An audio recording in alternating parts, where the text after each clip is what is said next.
Hello and welcome to this episode of How to Crack That Bunker. I'm your host and coach Shifty, and I'll be showing you how to make life easier when you spot a couple of annoying omnics by the names of Orisa and Bastion set up on the other team. Now, there is a new PTR patch that is suggesting to buff both Orisa by letting her reload while setting a new shield, and Baptiste, increasing his ult duration by 25% and heal ammo by 20%. So it's likely that bunker comp will become even more common than it is now. So now is the time to learn with me just how to crack it. First, and my personal favorite, the yoink and oink. Now you're going to need a Roadhog, most likely for this combination. And the best way to handle this is to also have a Mei. If you don't already know where I'm going with this, well, you can use Mei's wall behind enemy shields and on Bastion. So you can lift the Bastion up over the shield, and Roadhog can be in position to hook him and bring the Bastion down. Baptiste Immortality Field ain't gonna be very useful when Bastion is in the middle of our team on the point. You can also do a similar thing with Orisa by sucking people up and hooking them above the shield, but making sure that you know when that suck is going to go out there so you can pull them in. It doesn't work on Bastion, but it works on everybody else. You can also, if you don't have a Roadhog, possibly use it with a Widowmaker by having the Orisa suck, pulling her up, and making a pretty easy headshot. Another option is Boops. Lucio, Ball, Pharah, they all can get boops behind the shield to knock portions of the bunker composition away, preferably off a high ground onto low ground where they can't reposition with their team easily. This segmentation of the team can create opportunities to kill them off piecemeal and weaken that bunker composition so that we can now engage a little bit easier. You also have the option of Lure and Devour. With this strategy, what you do is you have someone that can test point and a Sombra. So when you send someone to test point, usually a Ball, could be a Diva, they're going to send someone over there to deal with it. Someone that can handle it one-on-one. But what they don't know is there's an invisible Sombra there as well. It's not a one-on-one. It's a 2v1. They go to contest the point, Sombra hacks that target. Now, easy piecemeal here. Destroy that target.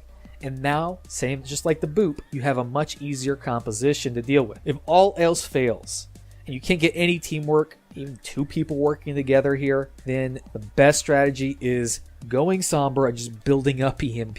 Every fight that you try to get a hack on them, make sure that you also build up your EMP.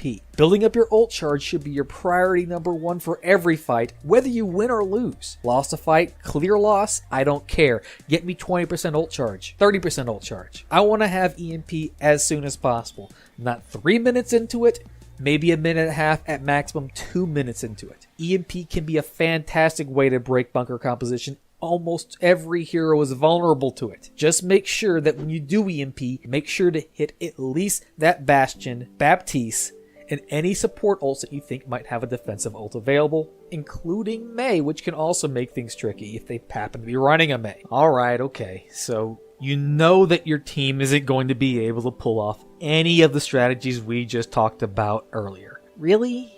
Not even the spam thing? Okay, fine.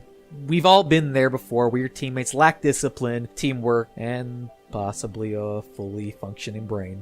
So here are some tips that require the minimum amount of teamwork to execute.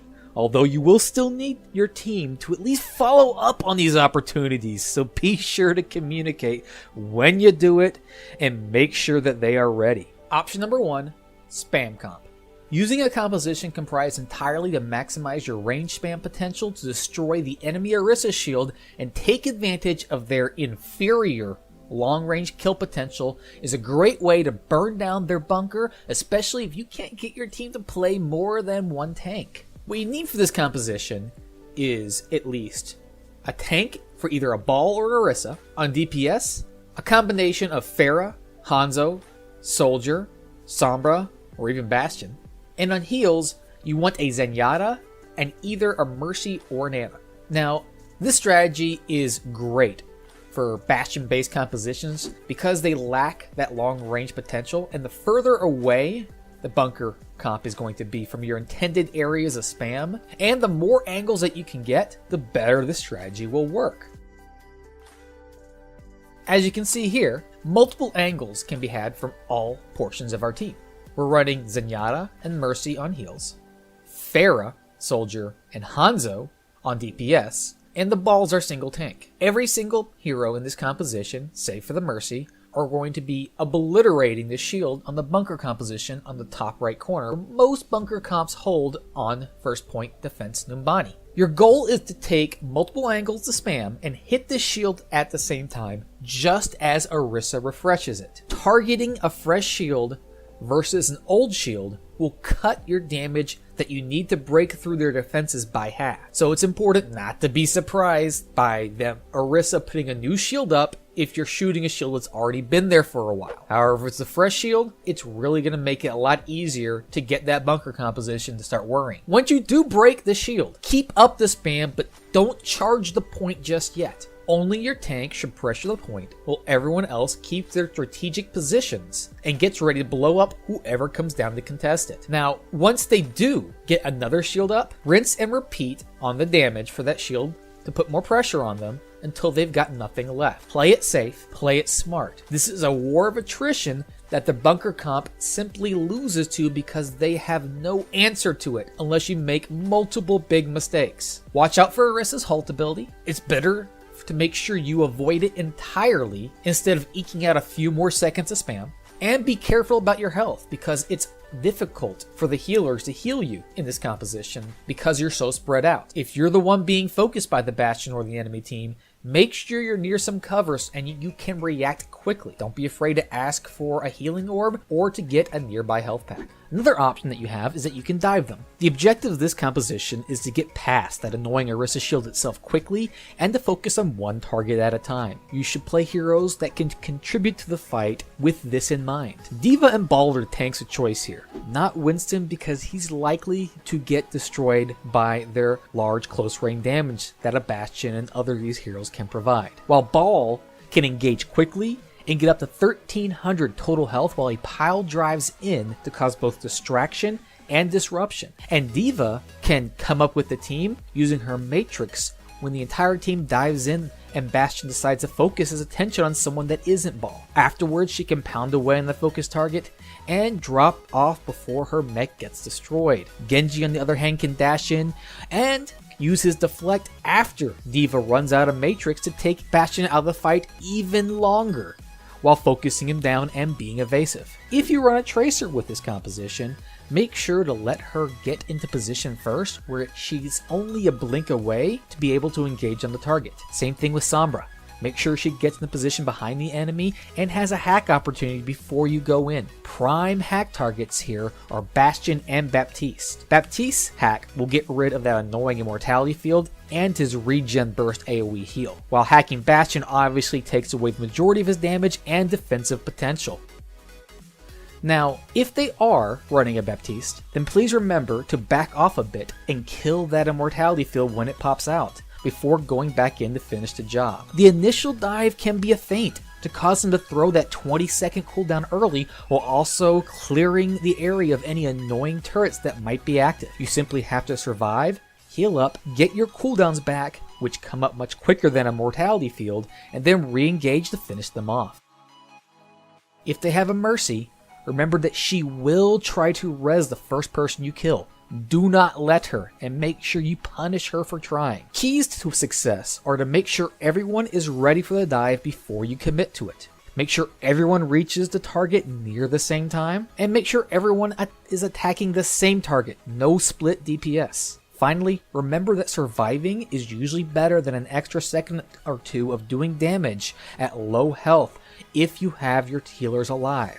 Now it's time for everybody's favorite strategy, brute force, aka goats. If you can easily locate a way to close the gap between the bunker composition and yourself safely, then this goat style strategy can work wonders. If there are long sight lines where you have to travel in Bastion's line of sight to get to them, or he's on a high ground that you can't easily reach, then this strategy will not be the best plan.